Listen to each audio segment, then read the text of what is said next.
Good evening, everyone. Welcome to the Alumni Lecture Series. A few weeks ago, we were fortunate to have Claudia Berlinski, Director of the McDonough Museum of Art, share some information on the Emerging Artists Program. It was interesting to learn about how that program spotlights artists with underrepresented voices and viewpoints, and to hear about the work of some of the individual artists. Tonight, we're going to learn about another innovative program at the McDonough Museum, the Scribe Literary Collaborative. Claudia is back to give us an overview on Scribe, and she's joined by Christine McCullough, Professor of Art at YSU. You can read complete bios on Claudia and Chris on the event page for this lecture, so I'm going to keep my introductions brief and we'll get right to their presentation. Claudia Berlinski has been teaching at YSU for 20 years, where she has also served as Foundations Program Coordinator and Assistant to the Chair in the Department of Art. She is now the director of the John J. McDonough Museum of Art. She exhibits nationally and regionally, contributes to print portfolio exchanges, and curates and adjudicates group exhibitions. Her work is included in collections nationwide. Christine McCullough, Professor of Art, has been teaching at YSU for 23 years. She teaches drawing and painting and was instrumental in developing the MFA in Interdisciplinary Visual Arts, of which she is the coordinator. For over 15 years, she has coordinated the Foundation Program, which provides the base for all art majors on which to build their undergraduate education. In addition to numerous professional honors, her work has been exhibited nationally and is included in numerous private collections. Thank you both for joining us. I'm going to turn it over to Claudia to begin the discussion of Scribe. Thank you, Heather, and thank everyone. Thank you all for joining us, and thanks to the Office of Alumni Engagement for producing this series and inviting me to talk about the programs at the McDonough. I'm here with Chris McCullough, as Heather said, and she is my friend and colleague from the art department, and she will be contributing a lot of good information and images a little bit further into this lecture. So tonight we're going to talk about the McDonough Museum initiative called Scribe. This is the second in a series of 3 lectures that I'll be doing about initiatives at the museum. And some of you may have tuned in last month when we talked about the Emerging Artists Program that Heather mentioned. So hopefully some of you are return offenders or return fans, and thank you for coming. And so the Scribe program is a new title, and this program has been recently formalized, but in truth it's been around for years, and the McDonough Museum has been doing programs like this without actually formalizing it, as I said. So the Scribe program is designed to foster partnerships between the visual and literary arts. In historical terms, the scribe was someone who copied documents. So they were essentially a writer, or you can also refer to the verb form of the word to scribe or to write. It's also a tool that makes a mark. And so we thought this was a great title, a great word to use for the title of the program. And I have to give a shout out to the assistant to the director at the museum, because she always comes up with she has this great brainstorming way of coming up with amazing titles. So Angela DeLucia came up with this, as she did with some of the other program titles. So the most recent installment of this program, and the first since I've been working at the museum, was inspired by Kimberly Chapman, who was an emerging artist last semester. And if you did tune in last month, you heard me talk about her and show some of her work, and you even saw a video about her. And so she wanted to involve the student body somehow with her exhibition, further than just coming to see the show at the museum. And so just a little background on Kimberly, if you're a first time hearing about her. She had a 20 or 30 year career excuse me, in marketing, and prior to becoming a full-time artist. And she worked with a number of organizations, including Tri-Seed, Cuyahoga Community College, and Ursuline College. And through those positions, she really made connections with students, and she just came to love the academic environment. And so Then when she retired, she went to the Cleveland Institute of Art and became a student again herself to study sculpture and ceramics. And so she was embedded in the student body there and engaged, quite well with the other students in the program, who many of whom actually were much younger than her. So she really sees the value in this kind of relationship with students and trying to engage them in ways that they might not otherwise be engaged. So she loves the academic environment, as I said, and she wanted to offer the opportunity to the YSU students who would see her exhibition to do something special. So her work deals with very topical themes, and some are very difficult socio-political themes that we hear about in the news a lot, some that touch our lives personally and are equally as important on a global scale. And we thought, as she and I were brainstorming ideas for her exhibition, that journaling might be a great outlet for personal expression for the students to talk about some of these subjects that they may have experienced or they have an opinion about. And so the museum bought some journals, some thin white journals, and they could be sketchbooks or you could write in them. They were unlined paper. And then we had over 100 students participate. So we distributed the journals to the professors who were teaching those classes, and each student in 2 writing 1 classes and 2 sections of expressive drawing were able to work on these. And Chris McCullough, incidentally, taught the 2 sections of expressive drawing. One was an advanced level, and expressive drawing itself is already an advanced level.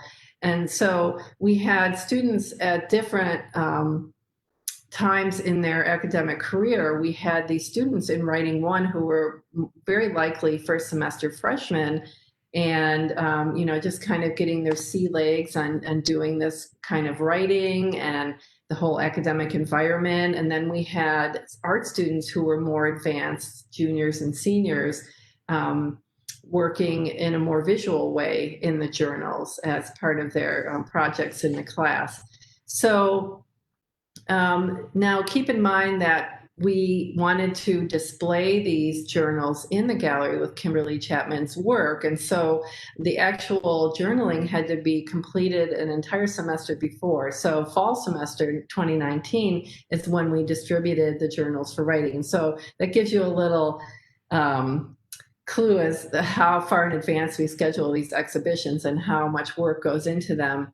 So the students worked on them all of fall semester, and then I was able to collect them so that we could place them in the gallery, and visitors to the exhibition could come and leaf through the books and see what the students had written and what they had made visually. And so that also brought some of the students who worked on these into the museum as well. So they also, because it was a semester before, were not able to see a lot of the artist's work. So Kimberly provided a PDF that had some images from each of her 4 bodies of work that she was showing, plus a little background information and an artist statement. And so each professor showed those and talked to the students about those topics. And the writing professor even would provide different kinds of writing prompts for their student, things that related to the themes. And so, for example, they might watch a short film, they might listen to a reading of something, or themselves read a poem and discuss it and relate it. And, the theme, again, would be related to some of the subject matter of Kimberly's work. So so I think that kind of thing was really exciting for the students to have it in the gallery. And the students can also put on their resume, if they care to do so, that they had their work on exhibit at the McDonough. And certainly the art students would want to do that, and maybe even some of the writing students. Who knows where they may be future art students, or they might stay in writing, and it might be something they're proud to have on their resume. So this type of writing is, so before I get into that, let me show you some slides. I'm going to share my PowerPoint here, and we'll look at some of those journals. So some of the topics that Kimberly dealt with, there was one body of work where she had small sculptures that dealt with school shootings. And they were these little costumes and disguises that she imagined children might think of that they want to hide in or behind to protect themselves if there were a shooter in the building. And so that body of work was actually what really drew me to her to bring her to the museum. And you can see these first two images deal with the issue of guns and school shootings. And then a second body of work dealt with the immigrant and refugee crisis.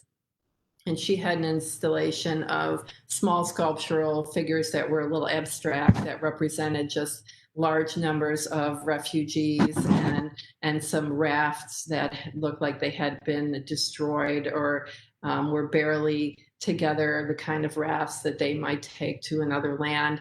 And you can see on this page, the student is writing about a poem called Immigrant Blues that they read in class and related it to the artwork and discussed it, and the instructor used it as a writing prompt for the journals. One of the other bodies of work that she had seemed to really strike students, a lot of them, and particularly female students. And so Kimberly had these sculptures that were busts, which is like from the chest up to the head, sort of a portrait of a person in a sculptural form. And these were, again, somewhat abstract, but female forms. And they had these devices on them called scold's bridles. And it was like a metal contraption that went over their head with strips of metal and a piece that came down with a bridle that went in their mouth that prevented them from talking or eating.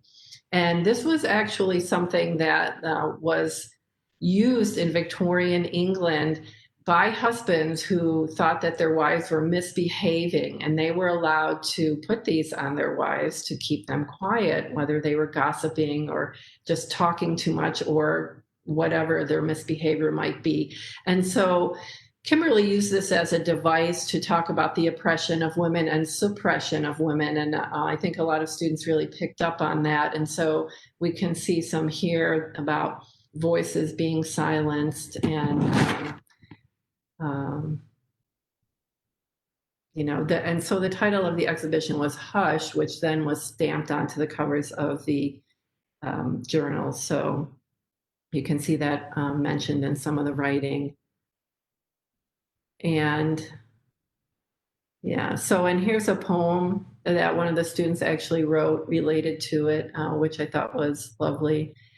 And the last body of work that Kimberly had dealt with domestic violence. And so there was domestic violence in her family with her grandmother and her grandfather. And so that really touched her personally. And I think I don't think I have an example of a response from a student about that in particular in this slideshow, but I think that was one of the topics that I saw a lot of in the journals. And so you can see here about empowering women.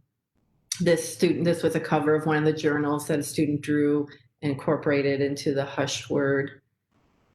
And then this final journal that I want to show you was the only sculptural one we received. And you can see the white journal worked in there, and the student took other books that had related subject matter and bound it together and put these locks on it. And so again, I think it was related to the scold's bridles sculptures that dealt with the suppression of women. And this was really amazing. And she was very excited to meet Kimberly when Kimberly gave her artist talk. So it was lovely to see this kind of breakout piece. And then this last image is an image in the galleries where we had the pedestals with the journals on them and a shot of a couple of students looking through them. I don't know if those students made journals and they came to see their own as well as everyone else's, or if they were just leafing through them. But you can see how creative the covers are on some of these. And I think it was very well received. So the other thing is that I wanted to talk about is that this form of writing is called ekphrastic or ekphrasis writing. And traditionally, it was when writers would do sort of a description of some visual artwork explaining what was happening. And then it evolved to more of an art form itself where poetry would be written about visual art. And that still happens quite a bit, actually. A lot of galleries in the area that I know of do these ekphrastic poetry sessions. And so, but now it really has expanded so that it includes sort of the opposite, where you can take something you've read and be inspired by it and make artwork. Or let's say you've seen a film and you make a piece of artwork inspired by it, or vice versa. You know, you have a painting that is inspires a film, you know, so it can take lots of different forms. And so I think that it was a very valuable experience for the students because, you know, I know that I participated in an ekphrastic program a few years ago in a gallery in Cleveland, and it was so, I don't know, it was so amazing to sit there in the gallery with your artwork hanging on the wall and hear these poets read poems that they wrote about your artwork and that other people came to hear and then to see your artwork. It was really a priceless experience for me, and I hope that it was the same for those students. And so we were supposed to have a couple of other ekphrastic programs at the museum in the spring, but they were canceled because of the COVID closures of the university and the museum. And so we were going to be partnering with Lit Youngstown, which is a literary organization in Youngstown, and they do a lot of programming, and they partner with a lot of groups as well. And so they were going to come and do 2 ekphrastic writing workshops in the museum at the time that the juried student exhibition was up. So it would be student artwork from people who took classes in the Department of Art, and they would be selected by an outside juror who picks out the best of the best. And then after these writing workshops, we were going to have a poetry reading in the galleries featuring those who participated in the workshops if they wanted to. And we were going to invite the students whose artwork was written about. And unfortunately, as I said, that had to be canceled. I think that would have been a wonderful event, and hopefully we can do that in the future. And so Lit Youngstown has also partnered multiple times with the Department of Art, and Chris McCullough has participated in several of those with a number of different classes that she has taught. And there was one in particular that she's going to talk about that took place in the McDonough Museum, and then a couple of others that took place in other venues. So I'm going to turn it over to Chris right now so she can talk about those, and you can see some beautiful examples of that artwork. Thank you, Claudia. Am I on? As a studio art instructor, initiatives such as Hush are really invaluable because they encourage reading, for one thing, but they also encourage the type of deep reading that sparks understanding, and this in turn leads to opportunities for individual and diverse interpretations.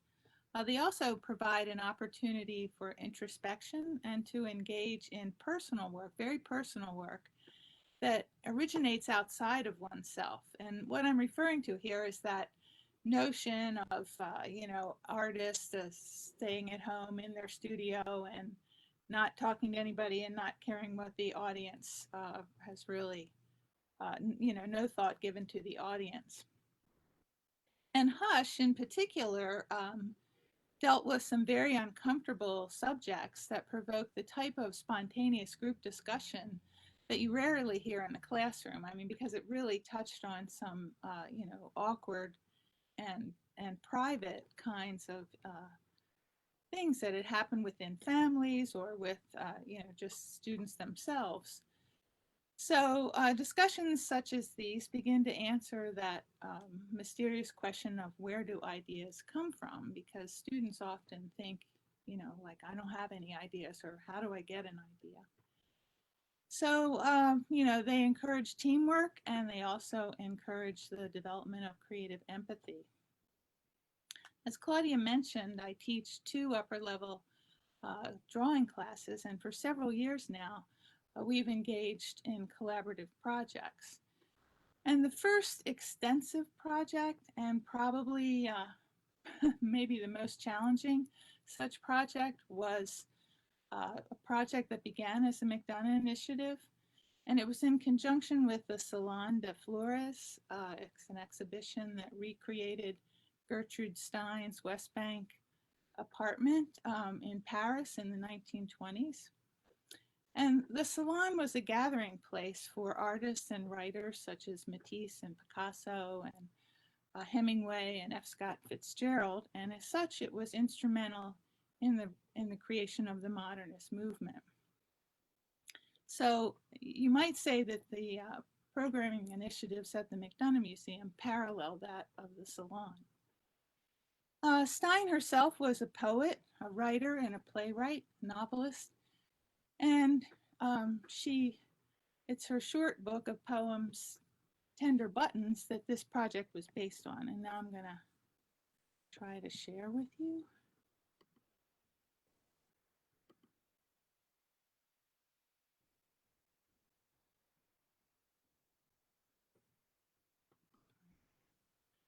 Okay. So Tender Buttons uses language in an experimental and unorthodox way. The book is divided into 3, some might say very impenetrable sections: objects, food, and rooms. And what you see here is a page, a spread from the objects section. So if you can read, just a little bit of it, you can see why it was challenging for the students to, deal with this writing. The title of the exhibition was Back to the World, and in these next 2 views, you can see like the scale and size of the artworks as they are in the museum. So the work that you see here was produced over 2 semesters.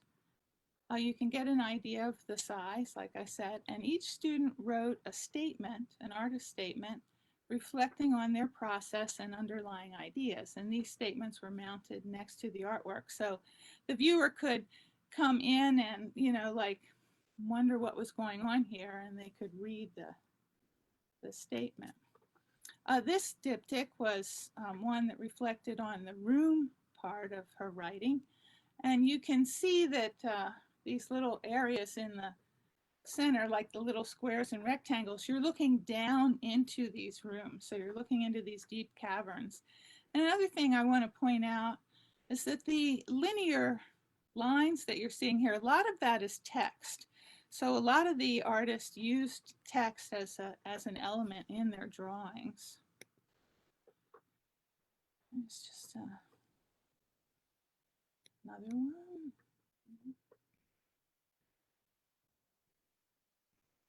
In this one, thoughts are visibly rising and branching out tree-like from the head of Stein.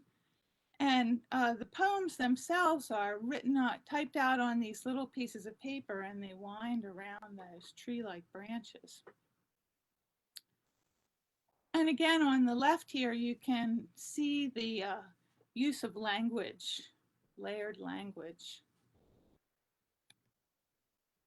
Again, on the left, layered language. And on the right, This student used letters that Gertrude and Alice B. Tokus had personal letters that they had written back and forth to each other. They recreated those letters on various kinds of paper and layered them to get an antique effect. So it's really interesting to look at how greatly they vary, the interpretations vary. And again, you see an example of the text in here. It's difficult to see, but anytime you see a line, that's really text. So I've had the good fortune to collaborate with Lit Youngstown on a variety of projects. One of those was Words Made Visible. I don't have any images from that exhibition, unfortunately, but it took place at the Soap Gallery, and the opening was particularly exciting.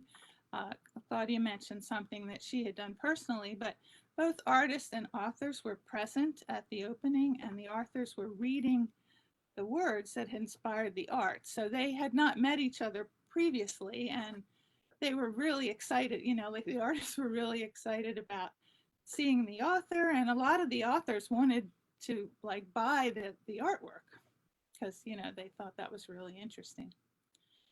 Last fall, as part of the NEA Big Read project, some painting, drawing, and ceramic students, 3 different classes, they recreated work or created work that was inspired by the timely novel Into the Beautiful North by Luis Alberto Urrea. And in the novel, a group of unforgettable characters are influenced by the Magnificent Seven, that movie. And they're led by a young woman. This group of unlikely characters travels from Mexico to the United States, and their goal is to bring back 7 men, 7 men to protect their small town from these drug-dealing banditos. And the reason they have to, they're forced to make this journey is because all of the men from the town have left to go to the United States for opportunities. So there's no one there but these young girls and these women to save them from the banditos. So the here's some examples from this. This show was held at the Mog Library, and again, I don't have a lot of examples, but so you can. The characters in the book were very unforgettable. So the one woman was a professional bowler, so this was a bowling shirt.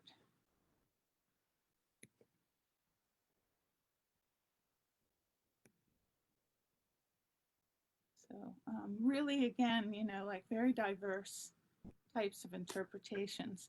And this one in particular is interesting because it looks like just collage pieces, but the bottom half represents Mexico and the top half represents the United States. So the imagery that is in the collage is either something that's, you know, like arid or rough at the bottom, and then at the top it's made up of cars and watches and things that indicate wealth.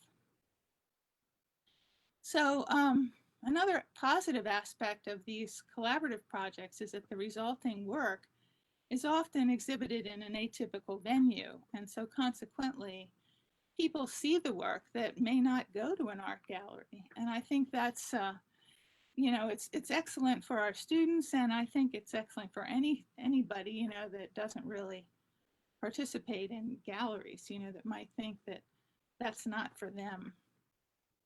My classes are currently working on another collaborative project with Lit Youngstown. It's in conjunction with their upcoming Fall Fest, which is a video conference. And it was supposed to be held on campus, but because of the COVID situation, it's going to be online. And I'm not sure where you're going to view the artwork, so I guess that'll be, you know, on their website. So I might add that the Hush project was different from these projects. You'll see these are all different sizes and different media, but the Hush project was different because each student was provided with a sketchbook. And sketchbooks are a certain size and they present limitations. And personally, I find it very inspiring to work with limitations, whatever they are. And to that end, I've engaged my classes in something called the Brooklyn Art Library Sketchbook Project, which every year there are several themes are announced, and artists can purchase these little sketchbooks. And when they're finished, they mail them back, and they're recorded and cataloged, and they're shelved in this Brooklyn Art Library, which is a storefront in Brooklyn that anyone can visit. So this last image is from that project. So I'm going to turn it back to Claudia now. And thank you. Thanks, Chris, for showing those images. They're really amazing, you know, to see the level of ideation and craftsmanship by the students. And you're right. I think sometimes having those limitations really allows you to sort of stretch your skin and do some great work. And so Chris mentioned that, you know, having the artwork at the library really exposed it to people who might not go into an art museum or an art gallery. Well, I mean, I guess there's more likelihood that they would go to a museum than a small gallery. And this is, you know, part of the reason of why the McDonough is trying to develop these initiatives, so that it will hopefully bring some people into the museum who might not otherwise come in, you know, and maybe they'll come back and visit again. And to show them that it's not just sort of this hallowed hall, you know, that you have to be quiet in as you walk through. And it also reinforces the relationship between all of the different kinds of arts and creative avenues out there. And it helps to strengthen the museum's relationship with the university community, as well as the Youngstown community in general. And so, you know, hopefully we can continue to do things like that. In terms of this current and future events in this programming, we won't be holding any on-site gatherings this semester because of obviously the COVID situation on campus and everywhere else. But I did have a couple of poets lined up to read in the museum, and unfortunately they asked to postpone their gig at the museum because they felt like what they do is best seen with an audience, because, you know, then you get this sort of reaction from the audience, which contributes to their poetry reading. So hopefully next semester we'll be able to do some of these. And this is one of the poets. R. Chanel is a Christian spoken word artist from Youngstown. She was a pioneer of the spoken word indie music boom on MySpace and has traveled across the United States performing, teaching, and speaking at churches, festivals, and conferences. And if you look her up on YouTube at R. Chanel, you can see some of those music things she's done, but she also has some videos there of her reading poetry. So that could give you a little heads up on what's in store. She also participated in the Juneteenth open mic that the Dana School of Music and Department of Theater and Dance put on in June. So this other artist, Damian McClendon, is a poet based in Cleveland. He was the recipient of the 2018 Cleveland Arts Prize on the Verge Fellowship for Literature. Damian's work speaks to the experience of being a Black father, artist, and teacher in one of the country's most poverty-stricken cities. He works as a teaching artist, bringing performance poetry to schools and other public spaces. Damian also held the office of Poet Laureate for the city of Cleveland Heights and is co-director of the People Poetry Slam. And Damian, incidentally, spent his early years growing up in Youngstown, which I found out when I met him at a poetry read and invited him to come. So that'll be exciting, you know, if we can work that out. Well, we'll work it out. If not next semester, we'll bring them at some point. So their programs will not be ekphrastic, but they'll be featuring their own personal writing. So, you know, look for all kinds of programming from the museum on our social media pages and on our website. currently we'll be opening the faculty exhibition, the Department of Art faculty exhibition from YSU tomorrow is our first day that the galleries will be open.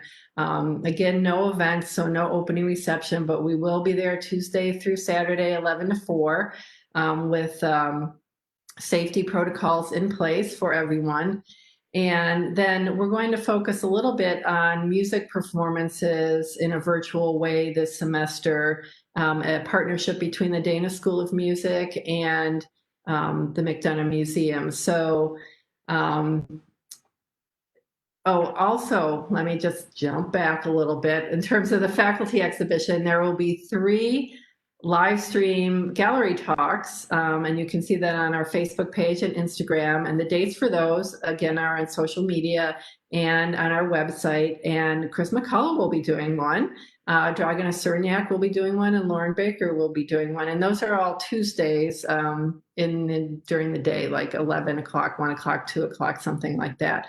So then the other thing, as I said, that we're focusing on are these musical performances. So we will be pre-recording musical performances in the gallery spaces with very small ensembles or solo performers with an accompanist. And those will then premiere on the McDonough YouTube channel on a certain date and time. And we have a couple of different series of those. We have some alumni from the musical theater program and from the Dana program. We have some students from Dana who will be competing to be in this program. And then we also have a couple of Muse events. Muse is another initiative that the museum has been working on for about a year now. As I said, a partnership with the Dana School of Music, and that we will talk about that in our final McDonough Museum lecture for the alumni series on September 10th. And Kivi Khan-Lipman, a professor from the Dana School of Music, will join me, and we'll talk about that programming. So hopefully you can tune in then and learn about all of the new stuff we're doing. And I think I can turn it over to Heather now, and I think she might have some questions for us. Is that true, Heather? Yes, absolutely. Thank you, Claudia. Just to go to Facebook first here, Stephanie Volpini-Hahn made a comment. Chris, when you were presenting, the work that you're presenting is absolutely stunning. Thank you for doing that. That really helps bring it to life, seeing that student artwork.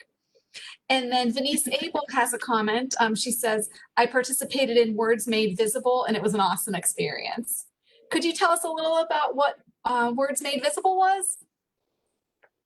Me? Or Sure. Well, basically it was, we were provided with this a lot of them, actually, a whole lot of poems. I mean, a tremendous amount, so many that I had to take my class and, give them like, okay, you start with M and, like look beyond there, and you start with S and look beyond there, because there were just too many, and I didn't want everybody to just like burn out after the first few poems and go, okay, everybody does number 3, So basically that's what it was. We had all this work, and they just had to choose something that inspired them, and they made the work. Oh, great.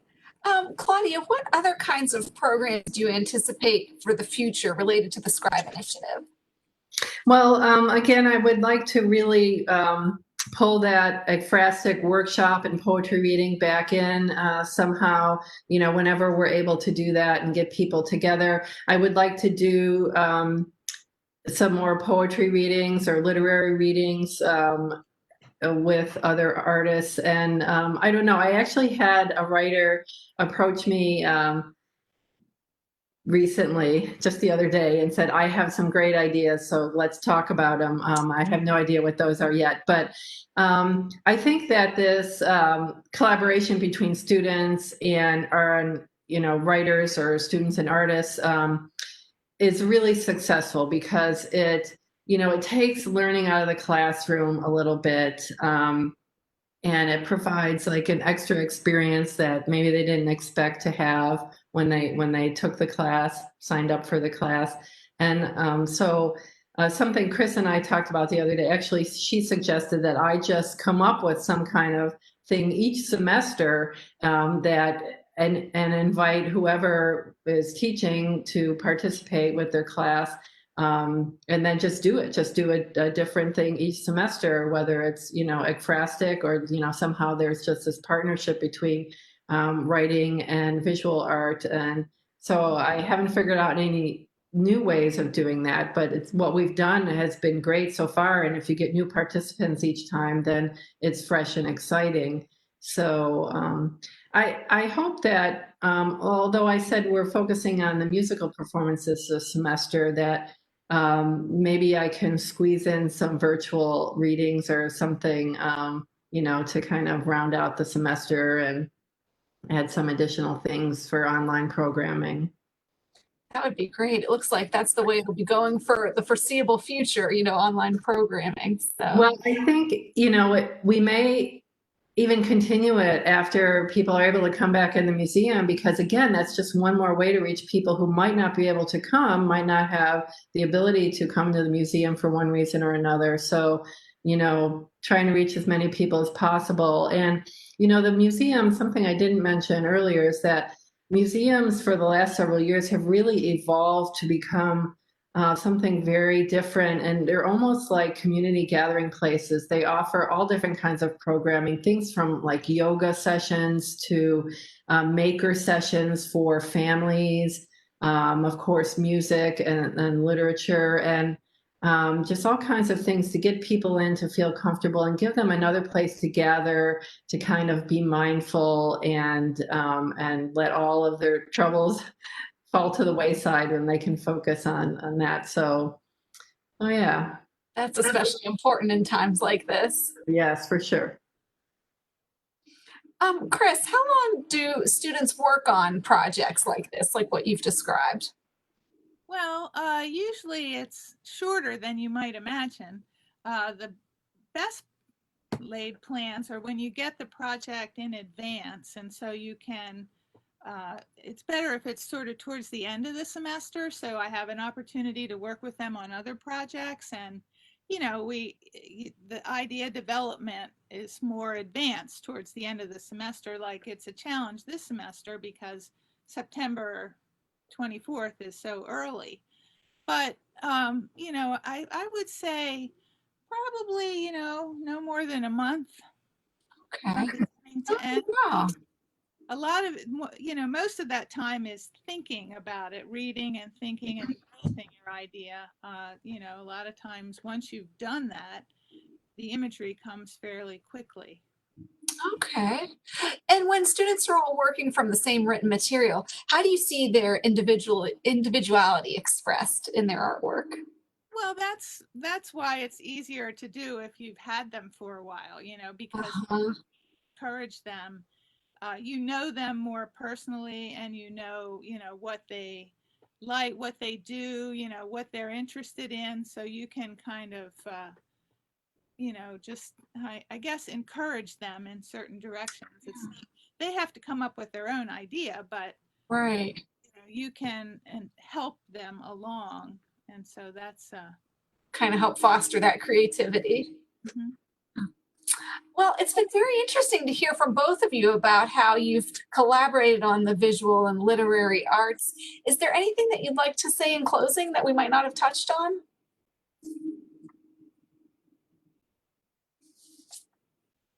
No?